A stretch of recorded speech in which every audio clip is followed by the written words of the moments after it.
नमस्कार मंडळी. तर दुपारी तर डाळ भात शिवाय जमतच नाही. तर डाळ भात मस्त केला बघा. डाळ अजून उकळतेच आहे. अजून भाजी बनवायची बाकी होती.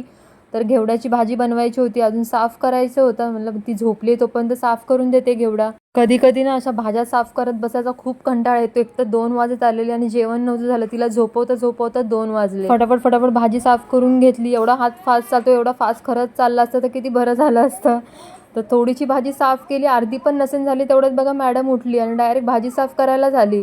तिला वाटलं आता मस्त काहीतरी खेळत बसायला भेटेल, तर ती पण होती जोडीला भाजी साफ करायला. तर भाजीची रेसिपी पण मी आज टाकलेली आहे आपल्या चॅनलवर, तर बघितली नसेल तर नक्की बघून घ्या. खूप छान झाली होती.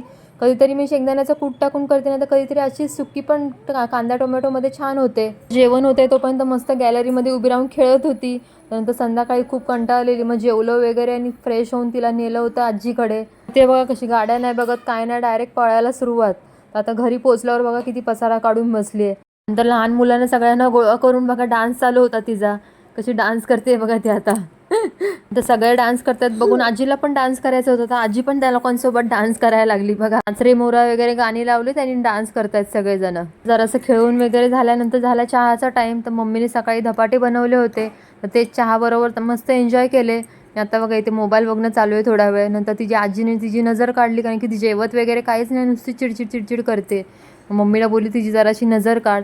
मग नंतर घरी आलो. चला असा होता आजचा दिवस. भेट पुढच्या व्लॉगमध्ये, तोपर्यंत बाय.